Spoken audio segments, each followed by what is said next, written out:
Hello everyone, আসসালামু আলাইকুম সকলকে। তোমাদের সবাইকে আমাদের মেডিকেল মাস্টার ক্লাসের আরেকটা লেকচারে স্বাগতম। তো ভাইয়া, আজকে হচ্ছে আমরা ফার্স্ট পেপারের চ্যাপ্টার 3 এই চ্যাপ্টারটা নিয়ে আলোচনা করার চেষ্টা করব। ওকে, সো এই চ্যাপ্টারটা আবার আমরা দুইটা লেকচারের মাধ্যমে আলোচনা করব। আজকে হচ্ছে আমাদের মাস্টার ক্লাসের থার্ড লেকচারটা। ওকে, তো চলো হচ্ছে আমরা স্টার্ট করি। আচ্ছা, প্রথমে হচ্ছে আমাদের পর্যায় সারণী নিয়ে একটু বিস্তারিত পড়তে হবে। ওকে, তো আমাদের হাজারিন আক্তারের বইয়ের মধ্যে যতটুকু পড়া আছে অতটুকু ইম্পর্টেন্ট, সেগুলো আমরা এখানে হচ্ছে একটু টেবিল আকারে লেখার চেষ্টা করছি। আচ্ছা, তাহলে প্রথমে আসা হচ্ছে প্রথম পর্যায় সারণী কে প্রদান করলেন? বিজ্ঞানী মেন্ডেলিভ। হ্যাঁ, তিনি হচ্ছে সর্বপ্রথম তৎকালীন সময়ে আবিষ্কৃত 63টা মৌল নিয়ে পারমাণবিক ভরের ক্রমের উপর ভিত্তি করে একটা পর্যায় সারণী সাজানোর চেষ্টা করেন। সেই পর্যায় সারণীতে 12টা পর্যায় এবং 8টা গ্রুপ ছিল। এগুলোই কিন্তু পরীক্ষার জন্য ইম্পর্টেন্ট পয়েন্ট। এরপরে আসা হচ্ছে বোরের পর্যায় সারণী, যেটাকে আমরা আধুনিক পর্যায় সারণী বলতে পারি, এবং এই পর্যায় সারণীতে মোট 18টা গ্রুপের কথা বলা হয়েছে, তাই এটাকে আমরা কি বলতে পারি? দীর্ঘাকার পর্যায় সারণী বলতে পারি। এখন বিজ্ঞানী বোর যেটা বললেন যে আমি পারমাণবিক ভরের পরিবর্তে পারমাণবিক সংখ্যার উপর ভিত্তি করে মৌলগুলোকে সাজাবো।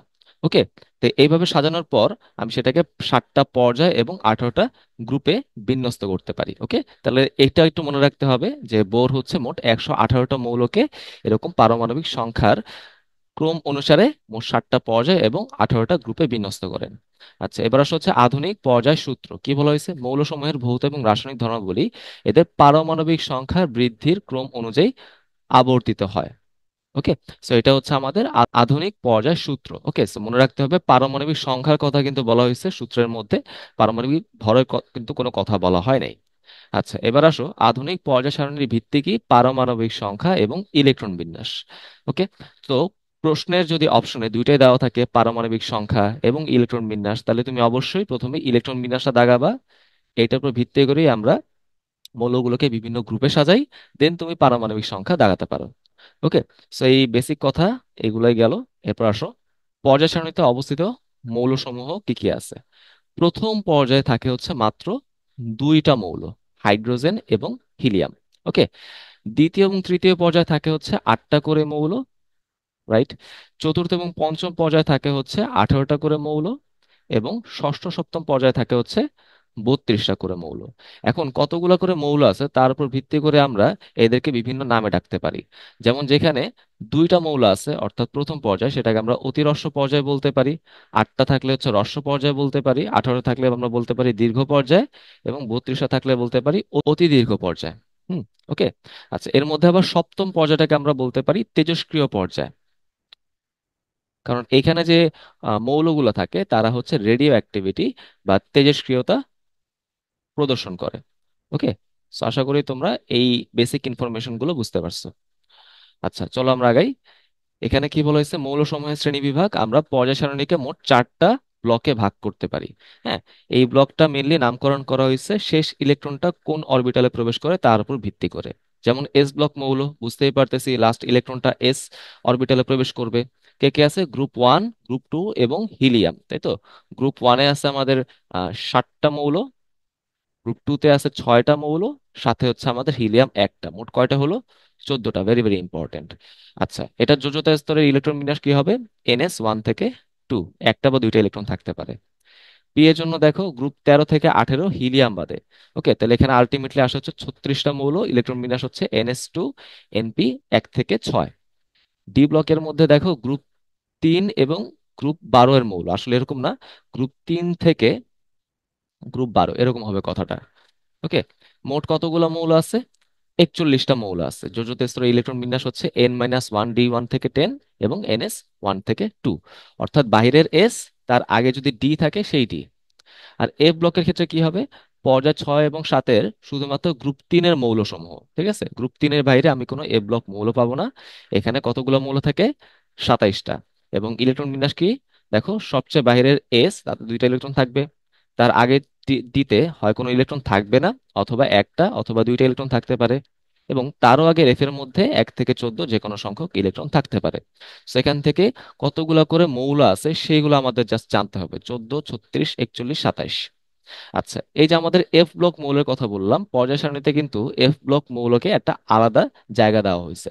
যেহেতু এটা হচ্ছে গ্রুপ 3-এর মধ্যেই 15টা করে মৌল থাকে, এদেরকে আমরা আলাদা করে জায়গা দিই। হ্যাঁ, তো পর্যায় 6, পিরিয়ড 6, গ্রুপ 3-এর মধ্যে যে 15টা মৌল আছে তাদেরকে আমরা কি বলতেছি? ল্যান্থানয়েডস অথবা ল্যান্থানাইড সিরিজ। এটা শুরু হয় ল্যান্থানাম বা ল্যান্থানিয়াম থেকে, শেষ হয় লুটেশিয়ামের মধ্যে। ওকে, দেখো এটা কিন্তু অবস্থান লিখে দিচ্ছি, কতগুলো মৌল? 15টা।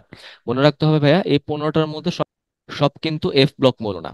ওকে, এর মধ্যে একটা হচ্ছে ডি ব্লক মৌল, যেটা হচ্ছে ল্যান্থানাম, আর বাকি 14টা হচ্ছে এফ ব্লক মৌল। একই রকম ভাবে অ্যাক্টিনয়েডস বা অ্যাক্টিনাইড সিরিজ শুরু হয় তোমার অ্যাক্টিনিয়াম থেকে, শেষ হয় লরেনসিয়ামের মধ্যে। ওকে, আচ্ছা, এটা কোথায় আছে? ঠিক তার পরের পর্যায়ে, পর্যায় 7, গ্রুপ 3, কতগুলো মৌল? 15টা। সব কিন্তু এফ ব্লক না। এটার মধ্যে অ্যাক্টিনাম বা অ্যাক্টিনিয়াম এবং থোরিয়াম এরা হচ্ছে ডি ব্লক মৌল।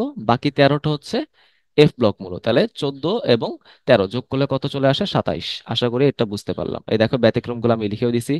ল্যান্থানাম বা ল্যান্থানিয়াম, যার পারমাণবিক সংখ্যা 57, এবং অ্যাক্টিনিয়াম 89, থোরিয়াম 90, এরা হচ্ছে আমাদের যথাক্রমে ল্যান্থানাইডস এবং অ্যাক্টিনাইড সিরিজের অন্তর্ভুক্ত হওয়া সত্ত্বেও শেষ ইলেকট্রন এদের ডি অরবিটালে প্রবেশ করে, তাই এরা কিন্তু ডি ব্লক মৌল হবে। তো আশা করি এইসব কথা হচ্ছে আমরা জানি আগে থেকেই। আচ্ছা, এবার আসা হচ্ছে আমরা কিভাবে ইলেকট্রন বিন্যাস থেকে পর্যায় সারণীতে মৌলগুলার অবস্থান নির্ণয় করতে পারি। ওকে, পর্যায় নির্ণয় করা খুবই ইজি। সবচেয়ে বাহিরের শক্তি স্তরের সংখ্যাই হচ্ছে তার পর্যায় সংখ্যা। ওকে, আর গ্রুপ সংখ্যা কিভাবে নির্ণয় করতে পারি? এস ব্লকের ক্ষেত্রে কি হবে? যেহেতু বাইরের শেলের ইলেকট্রন বিন্যাস হচ্ছে NS1 থেকে 2, NS1 থেকে 2, অর্থাৎ সবচেয়ে বাইরে যদি শুধুমাত্র এস অরবিটাল থাকে, তাহলে তার মধ্যে যতগুলা ইলেকট্রন থাকবে সেটাই তার গ্রুপ সংখ্যা হবে। পি ব্লকের ক্ষেত্রে কি হবে? যেহেতু তার বাইরের শেলের ইলেকট্রন বিন্যাস হচ্ছে NS2, NP1 থেকে 6, আমি কি করব? এস এর ইলেকট্রন, পি এর ইলেকট্রন এবং সাথে 10 যোগ করে দিব। হুম, তাহলে আমি কি পেয়ে যাব? তাহলে আমরা পেয়ে যাব হচ্ছে পি ব্লকের গ্রুপ সংখ্যা। ডি এর জন্য কি হবে? দেখো, এটা সাধারণ ইলেকট্রন বিন্যাস হচ্ছে N-1, D 1 থেকে 10 এবং NS1 থেকে 2, অর্থাৎ এস এর আগে যদি আমরা ডি পেয়ে যাই, তখন আমরা এস এবং ডি এর ইলেকট্রন যোগ করে দিব। আর এফ এর ক্ষেত্রে এমন কোনো ঝামেলা করারই দরকার নাই, সবাই হচ্ছে গ্রুপ 3-এর মধ্যে অন্তর্ভুক্ত হবে। আচ্ছা, এবার দেখি আমরা কিছু প্রশ্ন সলভ করতে পারি কিনা। পর্যায় সারণীতে কোন মৌলগুলোকে আদর্শ মৌল বলা হয়? যারা হচ্ছে ইলেকট্রন বিন্যাসে যে নীতিগুলো আছে, হ্যাঁ, আমাদের ওই যে আউফবাউ নীতি, তারপর ধরো হচ্ছে কুন্ডের নীতি, এই নীতিগুলো যারা ফলো করে তাদেরকে আমরা আদর্শ মৌল বলি। মেনলি এস ব্লক এবং পি ব্লক মৌলগুলো হচ্ছে আদর্শ মৌল।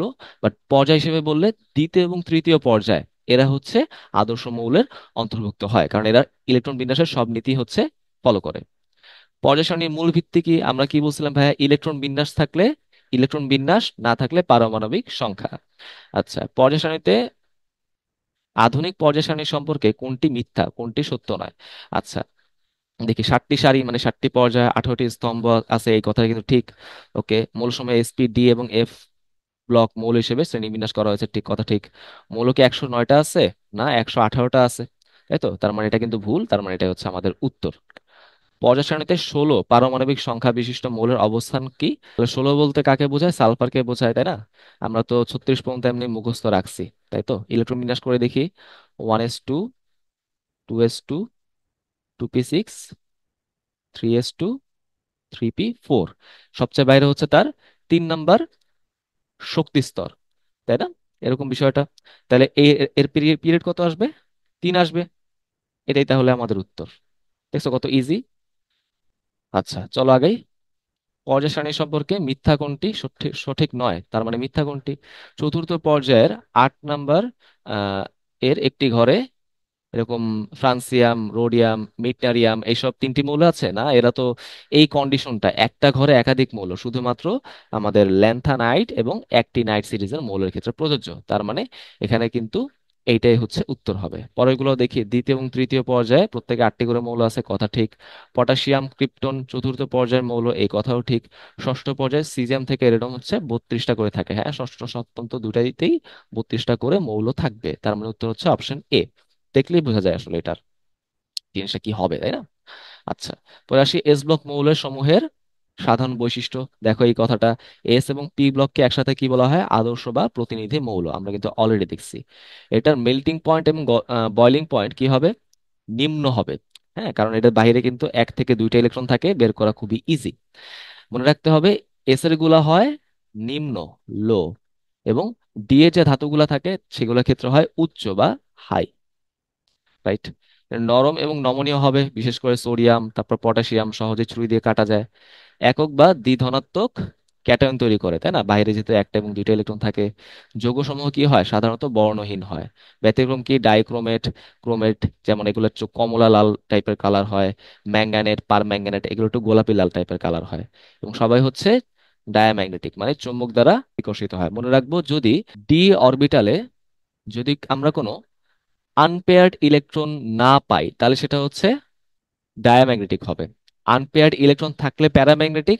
আর ফেরোম্যাগনেটিক আমরা একটু পরেই দেখবো, কোনো সমস্যা নেই, এগুলো আবার বিস্তারিত আলোচনা করব। আচ্ছা, বেরিলিয়াম এবং ম্যাগনেসিয়ামের ব্যতিক্রমধর্মী কি কি আচরণ পাওয়া যেতে পারে? বেরিলিয়াম এবং ম্যাগনেসিয়াম ব্যতীত সকল এস ব্লক মৌল হচ্ছে বুনসেন বার্নারের শিখায় বর্ণ দেয়। ওকে। সো তোমরা যারা শুষ্ক পরীক্ষা আগের দিন পড়ছো, হ্যাঁ, বা এমনি তো তোমাদের যাদের পড়া আছে, তোমরা জানো যে গ্রুপ 1 এবং গ্রুপ 2 এর মধ্যে যেসব ধাতু আছে, আবার কিছু এক্সট্রা যেমন কপার ধাতু, এরা কিন্তু বুনসেন বার্নারের জারণ শিখায় বৈশিষ্ট্যপূর্ণ বর্ণ তৈরি করে, তাই না? তো আমি ওই জিনিসগুলো আরেকবার একটু বলি। গ্রুপ 1 এর মধ্যে কি কি ধাতু আছে? প্রথমে তো আমাদের লিথিয়াম। হুম। তো লিথিয়াম কি কালার দেয়? লিথিয়াম দেয় হচ্ছে উজ্জ্বল লাল কালার। উজ্জ্বল লাল কালার। ওকে। তারপর হচ্ছে সোডিয়াম। সোডিয়াম দিবে হচ্ছে উজ্জ্বল সোনালী হলুদ। এগুলো কিন্তু পরীক্ষার জন্য ইম্পর্ট্যান্ট। আচ্ছা। তারপর হচ্ছে পটাশিয়াম। পটাশিয়াম দিবে হচ্ছে হালকা বেগুনি।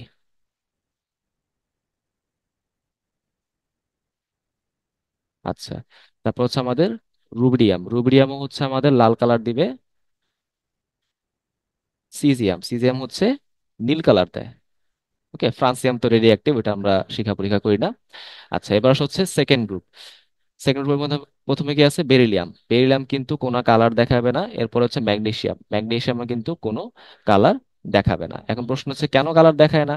কারণ এরা যেসব ক্যাটায়ন তৈরি করে, যেমন বেরিলিয়াম থেকে তৈরি হবে বেরিলিয়াম 2+, ম্যাগনেসিয়াম থেকে তৈরি হয় ম্যাগনেসিয়াম 2+। এদের চার্জ ডেনসিটি অনেক বেশি, হ্যাঁ, তাহলে হাই চার্জ ডেনসিটি। এত বেশি চার্জ ঘনত্বের কারণে তারা হচ্ছে ইলেকট্রনগুলোকে সহজে ছাড়তে চায় না, উপরের শক্তি স্তরে যাইতে দিতে চায় না। বুঝছো? উপর শক্তি স্তর না গেলে নিচের শক্তি স্তরে কিভাবে ফেরত আসবে, তাই না? এই জন্য তারা হচ্ছে কালার দেখায় না। ওকে। আচ্ছা, বাকিগুলা কিন্তু কালার দেখাবে, যেমন ক্যালসিয়াম হচ্ছে ইটের মতো লাল কালার দেখায়। ইটের মতো লাল। স্ট্রনশিয়াম। স্ট্রনশিয়াম দেখাবে হচ্ছে, এটাও কিন্তু উজ্জ্বল লাল কালার দেখায়, লিথিয়ামের মতোই। আচ্ছা, তারপর হচ্ছে আমাদের বেরিয়াম। বেরিয়াম হচ্ছে সবুজ কালার দেখাবে, অ্যাপেল গ্রিন, তাই না? আচ্ছা, এই জিনিসগুলো আমরা একটু কষ্ট করে মনে রাখবো, এগুলো আমাদের জন্য খুবই খুবই ইম্পর্টেন্ট। বুঝতে পারলাম। আচ্ছা। তারপর আসা হচ্ছে বেরিলিয়াম ব্যতীত বাকি সব এস ব্লক মৌল হচ্ছে আয়নিক যৌগ গঠন করে।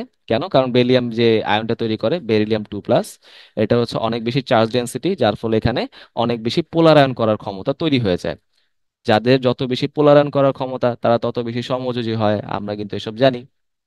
আচ্ছা, এবার হচ্ছে এস ব্লকের মধ্যে আমাদের কি কি মৌল আছে, তাই না? আচ্ছা, এখন প্রথমে আছে কি আমাদের হাইড্রোজেন। গ্রুপ 1 এর মধ্যে প্রথমে আছে হাইড্রোজেন, যেটা হচ্ছে একটা অধাতু, তাই না? এটা ব্যতিক্রম।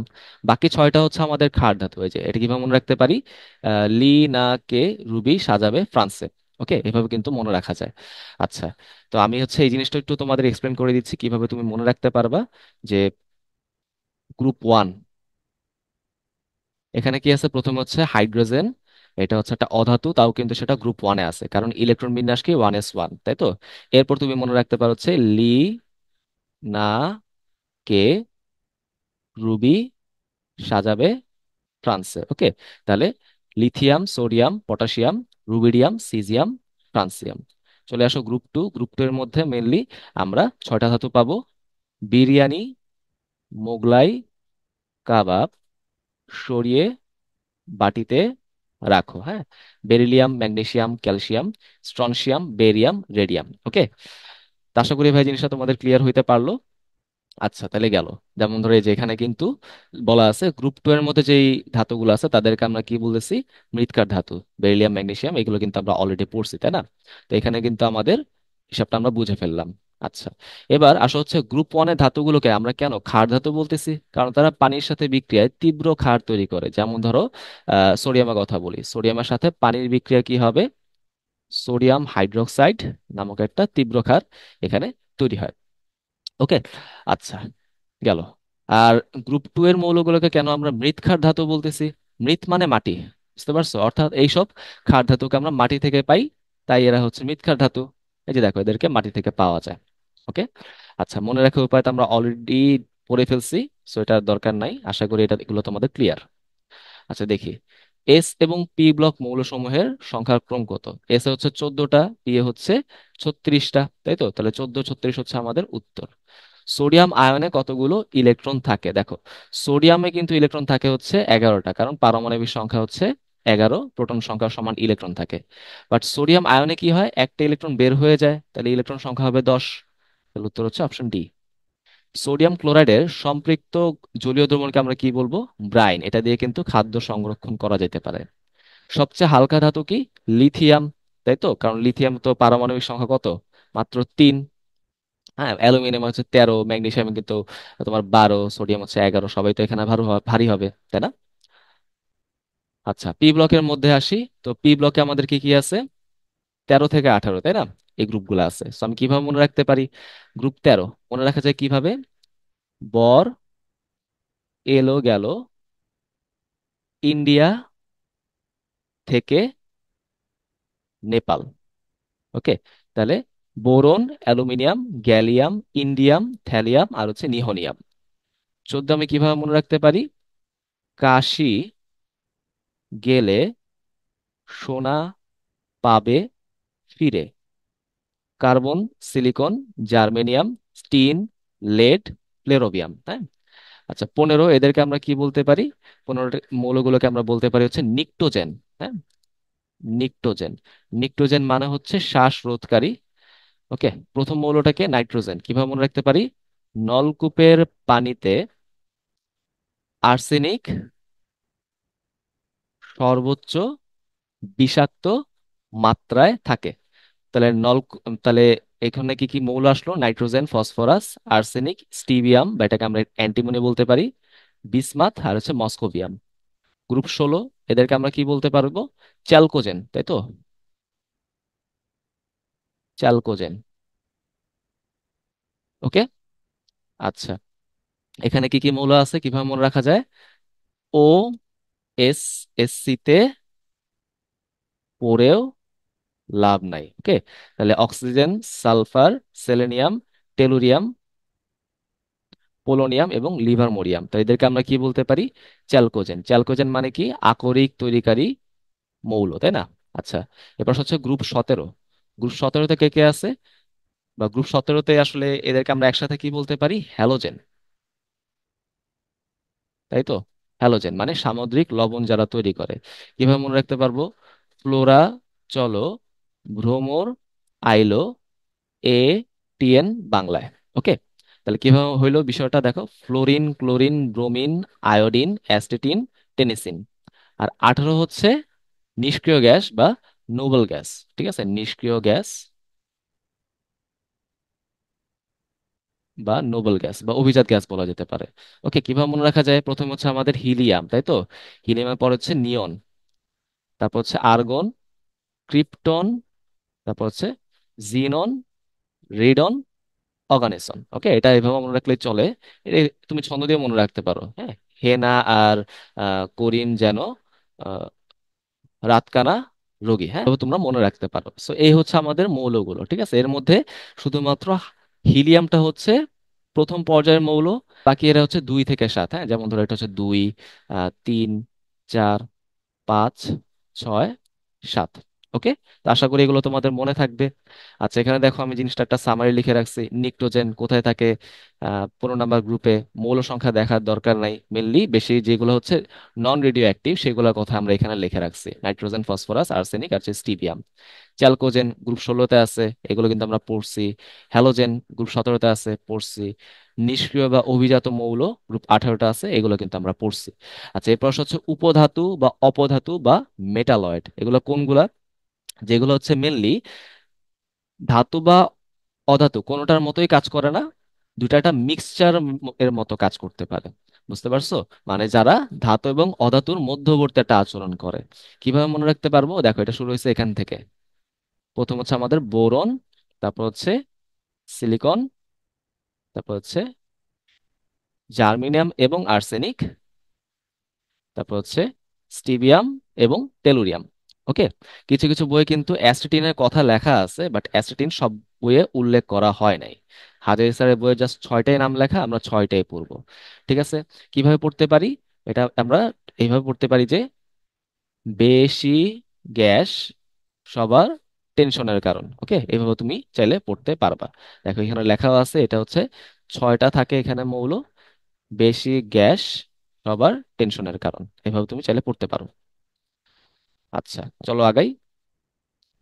এবার আমরা প্রত্যেকটা গ্রুপ নিয়ে আলাদা করে পড়ার চেষ্টা করব। আচ্ছা, প্রথমে আসা হচ্ছে গ্রুপ 13, কি কি মৌল থাকে অলরেডি দেখছি। এখান থেকে আমাদের কি পড়তে হবে?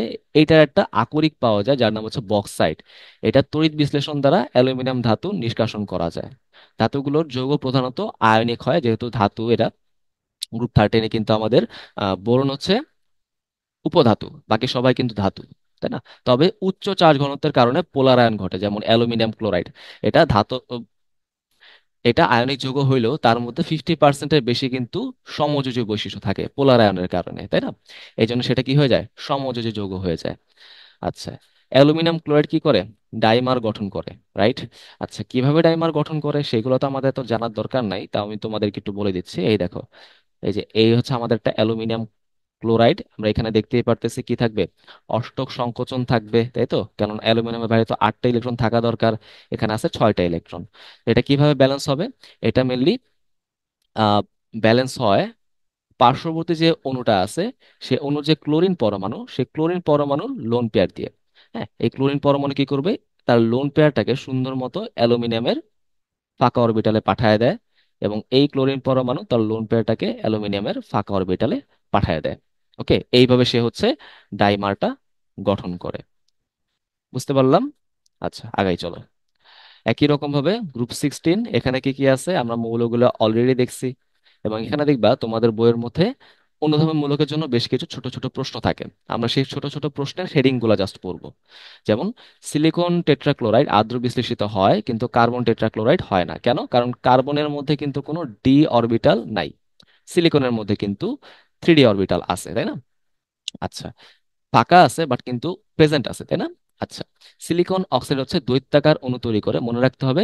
কার্বন ডাইঅক্সাইড হচ্ছে একক অণু তৈরি করবে, এবং সিলিকন ডাইঅক্সাইড হচ্ছে দৈত্যাকার অণু তৈরি করে।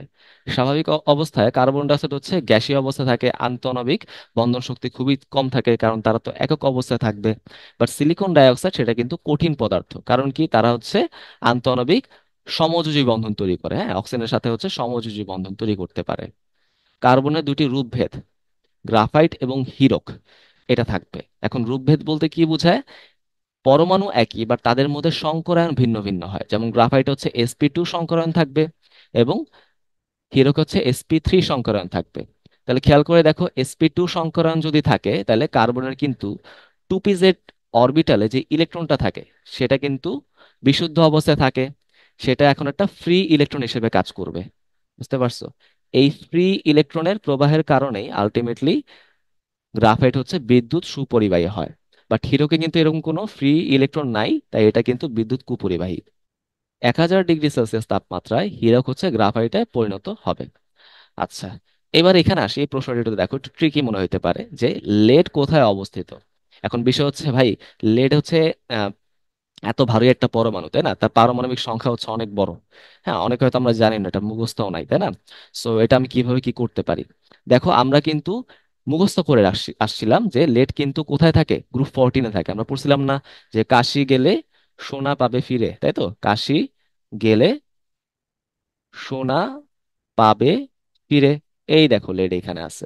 তো বলছিলাম এটা আবার দ্বিতীয় পর্যায় থেকে শুরু হয়, তাহলে 3, 4, 5, 6 নাম্বার পর্যায় আছে, গ্রুপ তো 14, তাই না? এটাই হচ্ছে আমাদের উত্তর। এইভাবে কিন্তু আমরা ইলেকট্রন বিন্যাস বা পারমাণবিক সংখ্যা না জেনেও মুখস্থ বিদ্যা দিয়ে কিন্তু অবস্থান বের করে ফেলতে পারি। ওকে, আশা করি তোমরা বুঝতে পারছো। চলো আগাই। গ্রুপ 15, এটা কিন্তু আমরা অলরেডি দেখছি কি কি মৌল থাকে। এই কথাটা দেখো যে নিষ্ক্রিয় গ্যাসের পর সবচেয়ে বেশি নিষ্ক্রিয় হচ্ছে নাইট্রোজেন গ্যাস। কেন? কারণ প্রথম কথা হচ্ছে নাইট্রোজেনের যে ত্রিবন্ধনের বিয়োজন শক্তি সেটা অনেক বেশি, 945 কিলোজুল পার মোল। এবং অপর কথা কি, নাইট্রোজেন পরমাণুগুলো হচ্ছে অনেক ক্ষুদ্র, অনেক স্মল, তাই তো? এদেরকে আলাদা করা বেশ টাফ। NCl3 গঠন সম্ভব হইলেও NCl5 কেন গঠন সম্ভব নয়? কারণ নাইট্রোজেনের যোজনী 3 হইতে পারে, বাট 5 কিন্তু হইতে পারে না।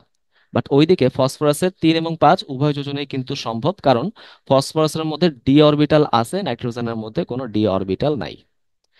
NH3 ব্যতীত অন্যান্য হ্যালাইড হচ্ছে আদ্র বিশ্লেষিত হয়। খেয়াল করে দেখো, NH3 এর মধ্যে নাইট্রোজেনের মধ্যেও ডি অরবিটাল নাই, ফ্লোরিনের মধ্যে কিন্তু কোনো ডি অরবিটাল নাই। বাট ওদিকে তুমি ধরো NCl3, তাই তো, বা NBr3, এরা সবাই কি হচ্ছে আদ্র বিশ্লেষিত হবে, কারণ ক্লোরিনের মধ্যে ডি অরবিটাল থাকবে ফাঁকা, ব্রোমিনের মধ্যে আমাদের 3D 4D দুটো অরবিটালই ফাঁকা আছে, তাই না? আচ্ছা, তারপর দেখো PH3 অপেক্ষা NH3 হচ্ছে অধিক ক্ষারধর্মী হবে। কেন? কারণ NH3 এর মধ্যে যে নাইট্রোজেন পরমাণু, এই নাইট্রোজেন পরমাণুর কিন্তু ইলেকট্রন নেগেটিভিটি ফসফরাস থেকে বেশি, যার ফলে সে হচ্ছে ইলেকট্রনকে নিজের কাছে ধরে রাখতে চাইবে, ইলেকট্রন ঘনত্ব বৃদ্ধি পাইবে। ফলে কি হবে? সে খুব ইজিলি প্রোটনকে তার মুক্ত জোড় দান করতে পারবে, অর্থাৎ সে বেশি ক্ষারধর্মী হবে। রাইট? একদম ছোট ছোট ভাষায় তোমাদের এক্সপ্লেন করতেছি, আমাদের এত বেশি এক্সপ্লেনেশনের প্রয়োজন নাই। আচ্ছা চলো আগাই। 16-এর মধ্যে কি আছে দেখো। এটাকে আমি কি বলতে পারবো? চ্যালকোজেন, মানে আকরিক তৈরি করে। তারপর দেখো, অক্সিজেনের ডাইফ্লোরাইড গঠন হওয়া সম্ভব হলেও টেট্রাফ্লোরাইড বা হেক্সাফ্লোরাইড গঠন হওয়া সম্ভব না। একই ব্যাখ্যা, এখানে ফাঁকা ডি অরবিটাল নাই, যার ফলে শুধুমাত্র 2 যোজনী হওয়া পসিবল, 4 বা 6 হওয়া পসিবল না। বাট সালফারের কিন্তু সব ধরনের ফ্লোরাইড তৈরি হবে, ডাইফ্লোরাইড, টেট্রাফ্লোরাইড, হেক্সাফ্লোরাইড। কেন সব ধরনের কেন তৈরি হচ্ছে বলতো? কারণ সালফারে কিন্তু ফাঁকা ডি অরবিটাল আছে, সেখানে উত্তেজিত হয়ে খুব ইজিলি যোজনী 2, 4, 6 হইতে পারে। বাট অক্সিজেনে কিন্তু ওই প্রিভিলেজটা নাই। কক্ষ তাপমাত্রায় H2S গ্যাসীয় হলেও H2O তরল। কেন? কেন এরকম হচ্ছে বলতো? কারণ হচ্ছে পানি হচ্ছে হাইড্রোজেন বন্ধন তৈরি করতে পারে, হ্যাঁ, হাইড্রোজেন বন্ধন তৈরি করতে পারবে। এখন হাইড্রোজেন বন্ধন মানে কি? হাইড্রোজেন বন্ধন মানে হচ্ছে একটা অণুর হাইড্রোজেন অপর অণুর ছোট আকারের লোন পেয়ার বিশিষ্ট উচ্চ তড়িৎ ঋণাত্মক কোনো পরমাণুর সাথে যে আন্তঃণবিক বন্ধন তৈরি করে। তাহলে ওই কন্ডিশন যে আমরা বললাম ছোট আকারের লোন পেয়ার বিশিষ্ট উচ্চ তড়িৎ ঋণাত্মক, এরকম কি কি পরমাণু হইতে পারে? ক্লোরিন, অক্সিজেন অথবা নাইট্রোজেন। ওকে, তাহলে দেখো এই যে FON, এদের কোনোটাই কিন্তু H2S এর মধ্যে নাই, তাই তারা হচ্ছে হাইড্রোজেন বন্ধন তৈরি করতে পারে না, আন্তঃণবিক শক্তি খুব কম থাকে, তাই কিন্তু তারা গ্যাসীয়। বাট পানির মধ্যে দেখো, এখানে কিন্তু অক্সিজেন আছে, তাই তো, তাই হচ্ছে তারা হাইড্রোজেন বন্ধন তৈরি করতে পারে। আর একটা কথা মনে রাখবা, পানি হচ্ছে 4টা হাইড্রোজেন বন্ধন তৈরি করতে পারে, একটা পানির অণু 4টা হাইড্রোজেন বন্ধন তৈরি করতে পারে।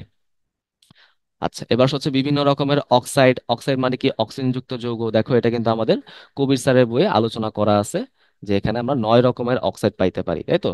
আমার জন্য কি কি ইম্পর্টেন্ট আমি বলে দিব। প্রথম হচ্ছে অম্লীয় অক্সাইড, অর্থাৎ অধাতুর অক্সাইড, যেমন carbon dioxide, sulphur dioxide, sulphur try oxide, তাই না? এখন এদের কেন আমরা অম্লীয় অক্সাইড বলতেছি? কারণ এরা পানির সাথে বিক্রিয়ায় অ্যাসিড তৈরি করে, অম্ল তৈরি করে। যেমন কার্বন ডাইঅক্সাইড তৈরি করবে হচ্ছে কার্বনিক অ্যাসিড, তাই তো?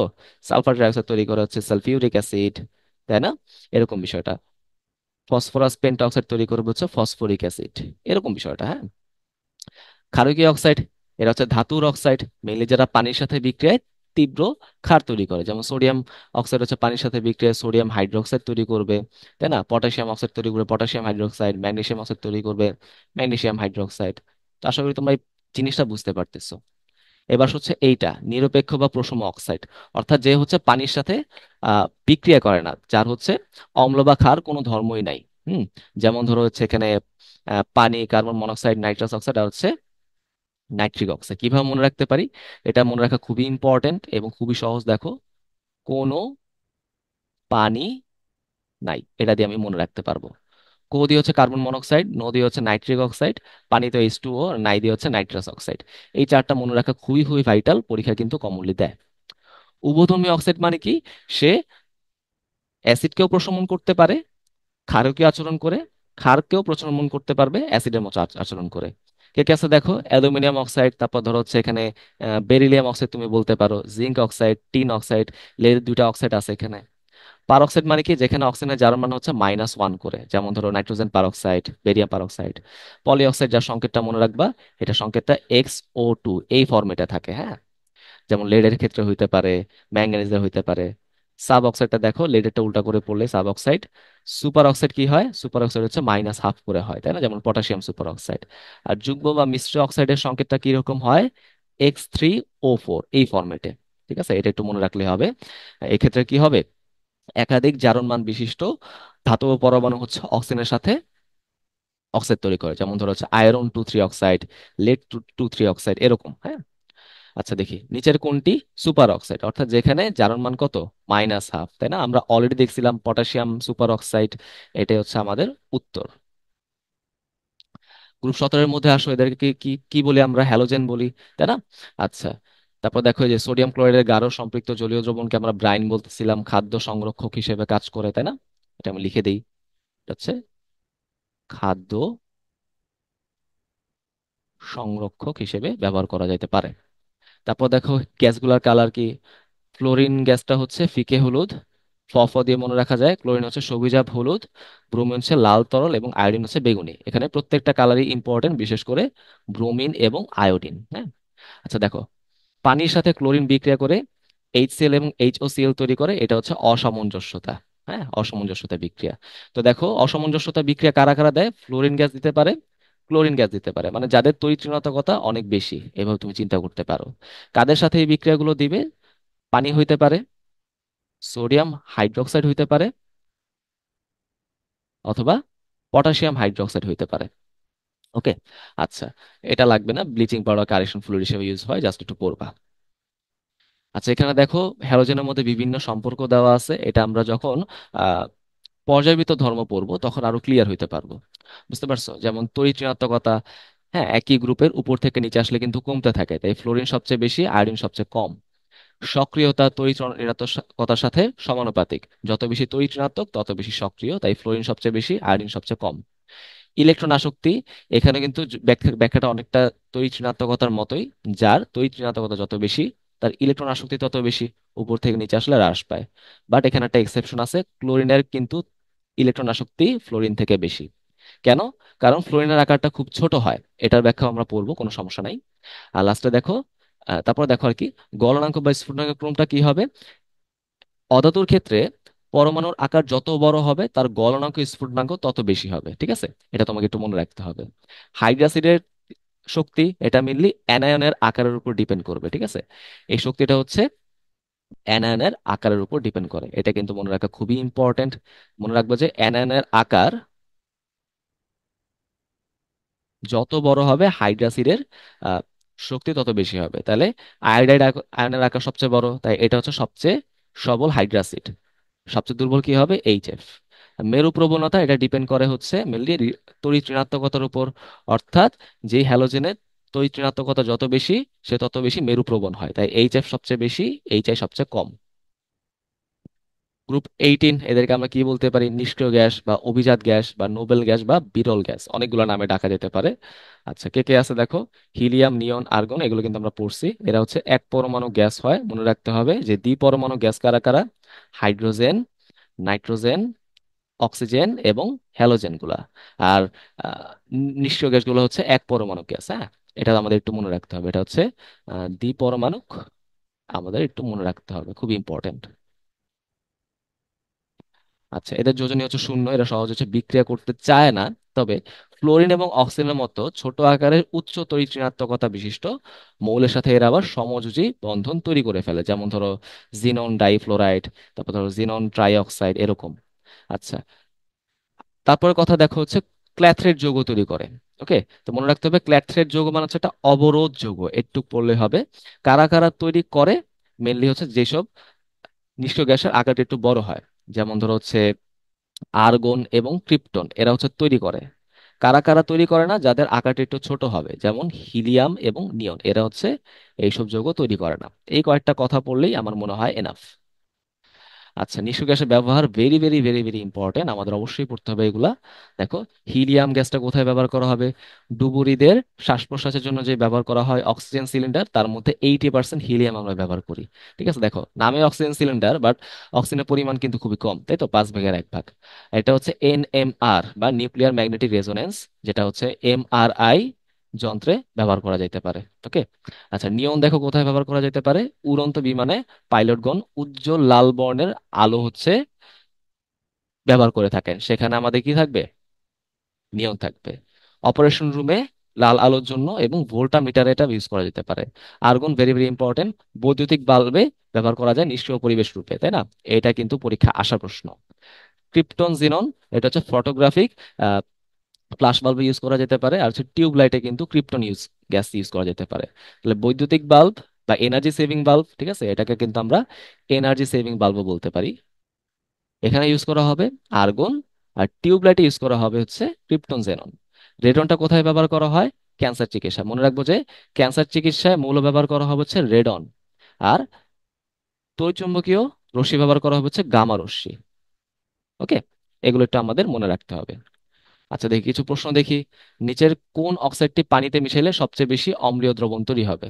তো আমরা দেখবো অক্সাইডের মধ্যে যে অক্সিজেন বাদে যে বাকি পার্টটা আছে তার জারণ মান কত আসে।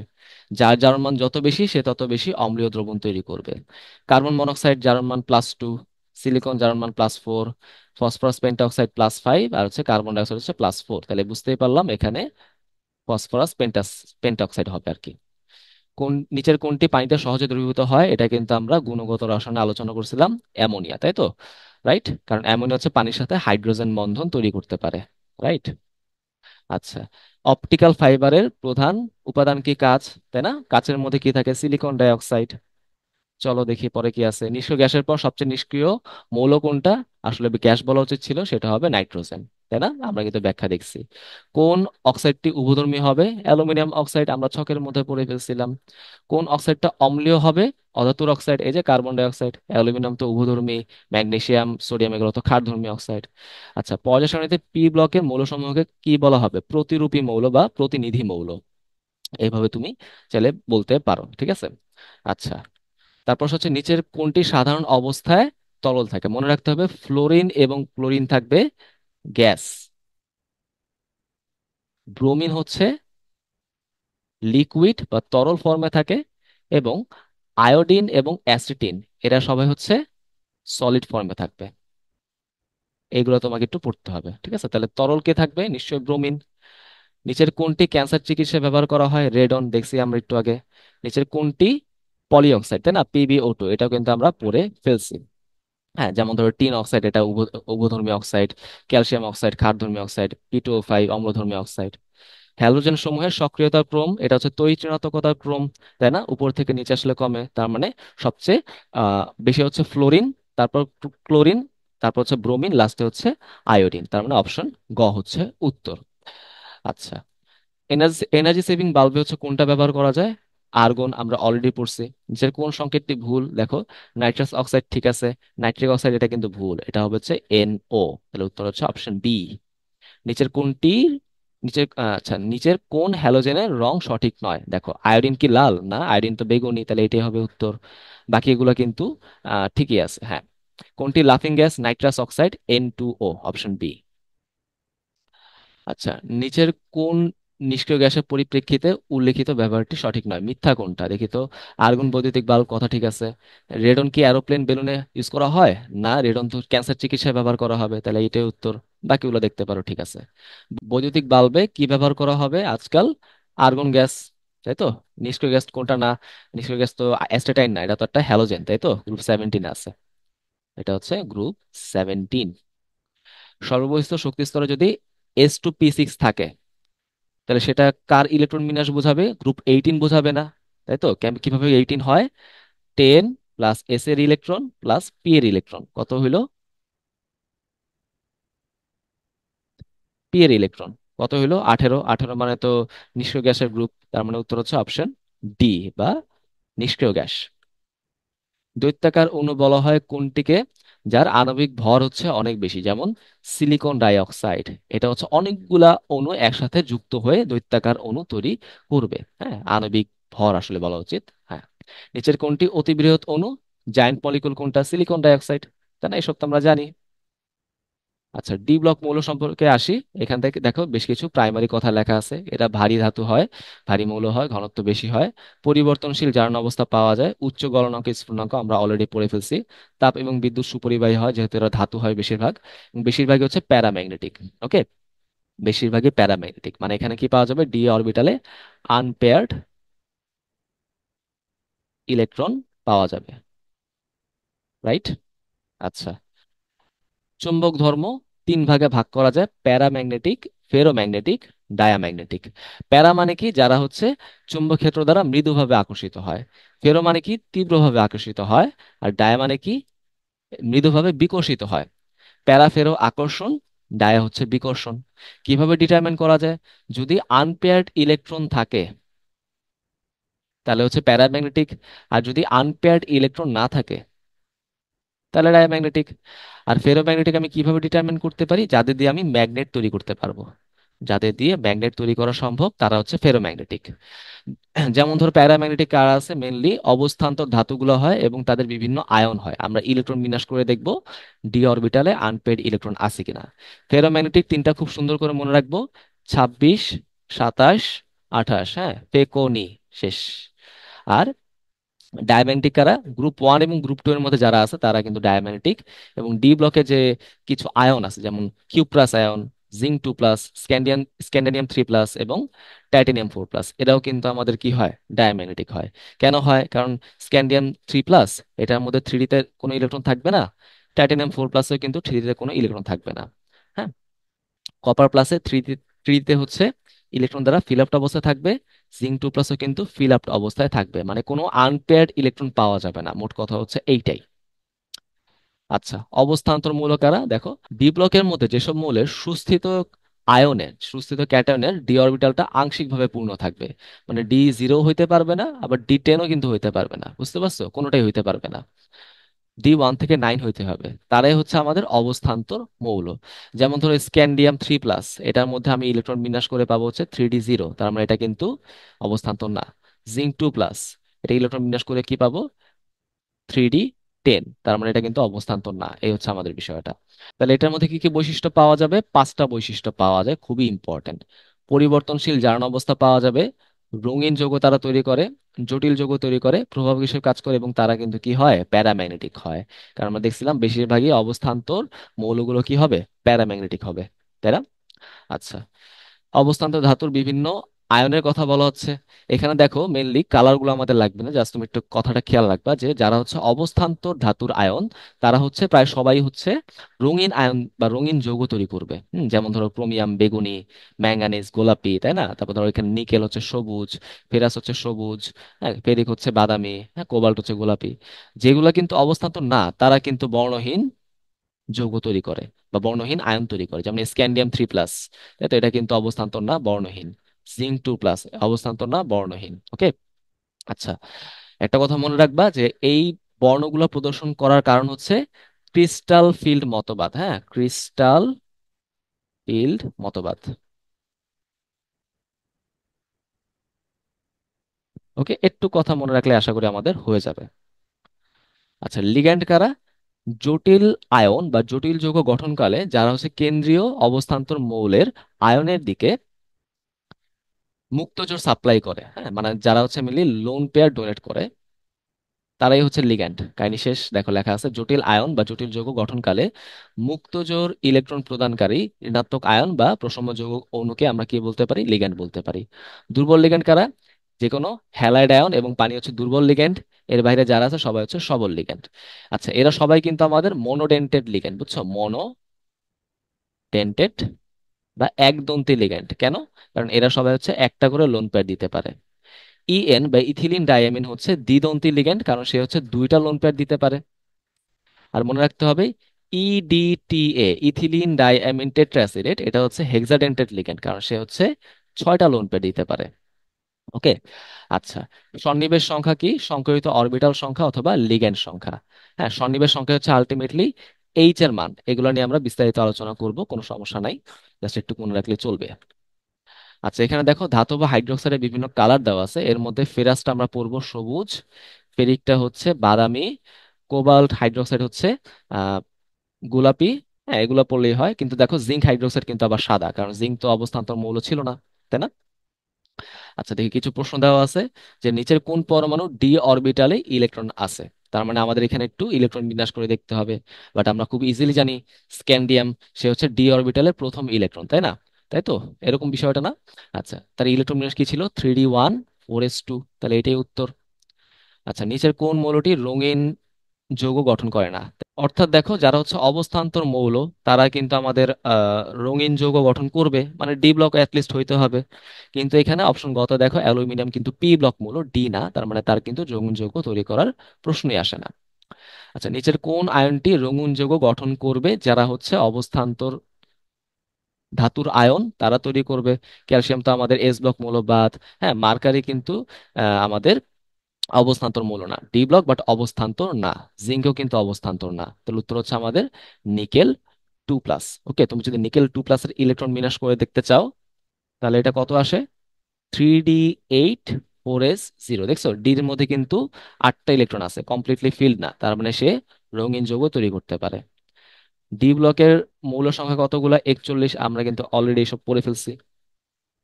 এফ ব্লক, এফ ব্লকের মধ্যে কি পড়বো? আমরা কিন্তু এখান থেকে যা যা পড়া দরকার অনেক কিছুই পড়ে ফেলছি। দুইটা সিরিজে ভাগ করা যায়, ল্যান্থানাইট সিরিজ। এদেরকে আমরা বিরল মৃত্তিকা মৌল বলতে পারি, বা রেয়ার আর্থ মেটাল। মাটিতে খুব সচরাচর পাওয়া যায় না আর কি। ধর্মাবলী কি? এটা ভারী ধাতু, তাপ এবং বিদ্যুৎ পরিবাহী যেহেতু ধাতু, অবলোহিত রশ্মি সে হচ্ছে শোষণ করে থাকে। গগলস তৈরিতে ব্যবহার করা হবে। এবং এখানে কিন্তু ল্যান্থানাইট সংকোচন বলে একটা কথা আছে। কিরকম বিষয়টা? তুমি যতই ল্যান্থানাম থেকে লুটেশিয়ামের দিকে যাইতে থাকবা, আকার ততই ছোট হইতে থাকবে। তার মানে গ্রুপ কিন্তু একটাই, বাট যত এখানে পারমাণবিক সংখ্যা বাড়তে থাকে, যেমন এটা হচ্ছে আমাদের 57 আর এটা হচ্ছে আমাদের 71, যত হচ্ছে পারমাণবিক সংখ্যা বাড়তে থাকবে আকার কিন্তু ছোট হইতে থাকবে, সেটাই হচ্ছে ল্যান্থানাইট সংকোচন। অ্যাক্টিনাইডের মধ্যে আসা ধর্মাবলী কি? এরা হচ্ছে তেজস্ক্রিয় মৌল হবে, ঠিক আছে? তার মানে ল্যান্থানাইডে কিন্তু তেমন একটা তেজস্ক্রিয় মৌল নাই, বাট অ্যাক্টিনাইডের বেশিরভাগই হচ্ছে তেজস্ক্রিয় মৌল। গলনাঙ্ক স্ফুটনাঙ্ক বেশি হবে, তাই না? আচ্ছা, বাতাসের সংস্পর্শে এটা মলিন হয়ে যায়, কারণ এটার যে পরমাণুগুলো আছে সহজে বাতাসের সাথে বিক্রিয়া অক্সাইডের লেয়ার তৈরি করে ফেলে। আয়নীকরণ শক্তি কম, মেনলি ধাতুগুলোর আয়নীকরণ শক্তি এমনিতেই কম হয়, বাইরে যেহেতু কম কম ইলেকট্রন থাকে।